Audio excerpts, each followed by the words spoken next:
Aimer, verbe du premier groupe facile à conjuguer, jusqu'à ce qu'on tombe vraiment amoureux.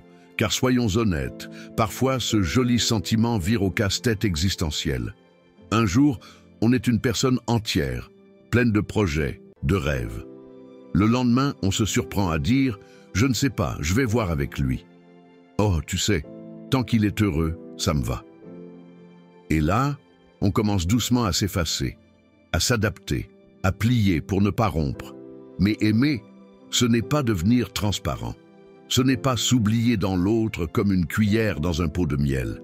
Aimer, c'est accueillir l'autre sans se renier. C'est construire une relation à deux sans démolir son propre espace intérieur. Tu es une personne avec ton histoire, tes goûts, ton rythme. Tu es une maison à toi tout seul.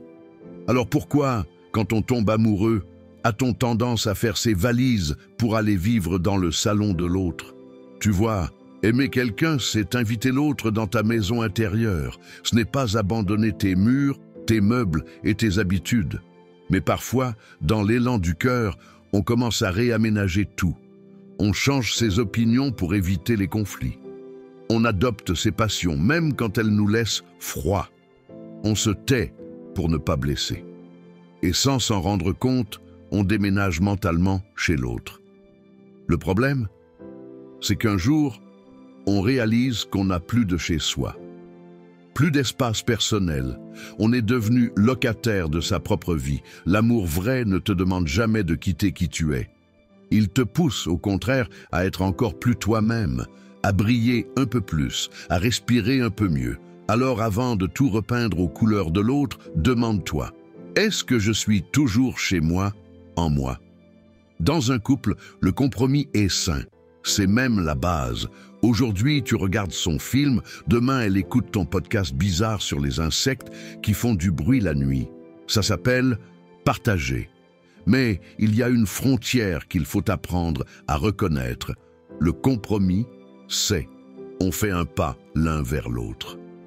Le sacrifice, c'est je renonce à une partie de moi pour ne pas perdre l'autre. Et crois-moi, on ne construit rien de solide sur le renoncement silencieux. Combien de personnes ont rangé leur passion au placard pour faire comme si ça ne comptait pas? Combien ont cessé de voir certains amis parce que ça gênait? Combien ont changé de comportement, de vêtements, de rêves, juste pour plaire?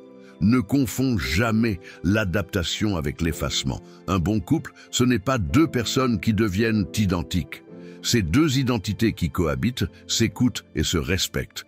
Et parfois, aimer, c'est aussi oser dire non avec douceur. Parce que tu sais ce qui est bon pour toi. Si tu donnes tout et qu'il ne te reste plus rien, ce n'est pas de l'amour, c'est de la dissolution. Quand on débute une relation, on a envie de faire bonne impression. C'est humain.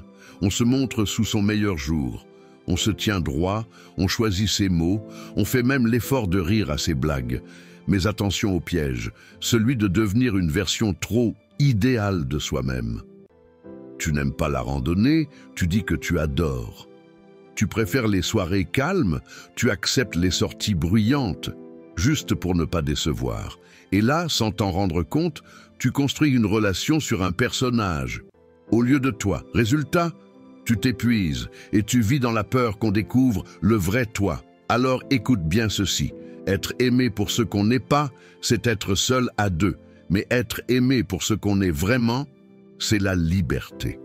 L'amour authentique commence par le courage d'être soi, même si ça veut dire avouer qu'on ne sait pas danser, dire qu'on aime le silence, ou qu'on préfère les pâtes au quinoa. L'amour durable, c'est celui qui sent le vrai, pas le faux parfum. On croit souvent que l'amour doit remplir un vide, qu'il est là pour nous compléter, combler le manque, sauver de la solitude. Mais la solitude, ce n'est pas l'ennemi. C'est le miroir de ton état intérieur. Si tu ne supportes pas d'être seul, c'est peut-être que tu n'as pas encore appris à te rencontrer vraiment. Être en couple pour fuir soi-même, c'est comme mettre un pansement sur une fracture. Ça tient un temps, mais tôt ou tard, ça craque. L'amour, le vrai, ne devrait pas être une fuite. Il devrait être une extension joyeuse de ta paix intérieure. Tu devrais pouvoir dire « j'étais bien seul » Et maintenant, je suis encore mieux à deux.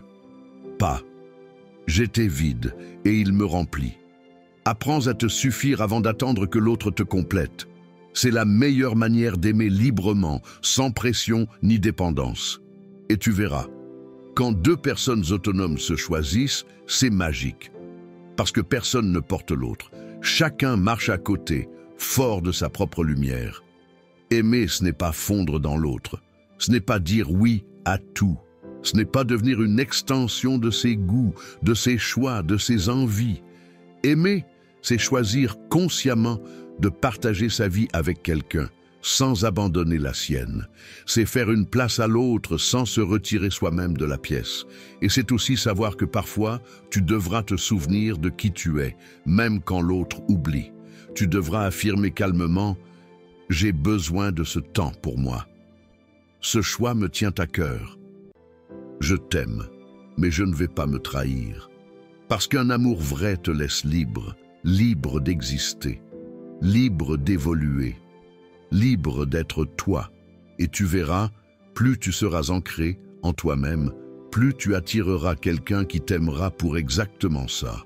Aimer quelqu'un sans s'oublier, c'est un équilibre délicat. Ce n'est ni de l'égoïsme, ni de la froideur. C'est de la conscience. C'est comprendre que tu ne peux pas donner à l'autre ce que tu n'as pas nourri en toi. Alors aime fort, aime vrai. Mais n'oublie jamais de rester fidèle à ta voix intérieure. Garde tes rêves, tes rituels, tes convictions. Garde ton identité comme un jardin précieux. C'est cela, ton plus beau cadeau dans une relation. Et si un jour tu te rends compte que tu t'es un peu perdu, pas de panique. Respire, reviens à toi. Et recommence à t'aimer pour mieux aimer ensuite. Parce que finalement, le plus bel amour commence toujours par toi-même. Si tu as aimé ce message, pense à le partager à quelqu'un qui mérite de s'aimer sans se perdre. Et n'oublie pas de t'abonner, de liker ou simplement de prendre 5 minutes pour te demander « Est-ce que je suis en train de m'aimer là, maintenant ?» La réponse pourrait bien changer ta relation avec l'autre et avec toi.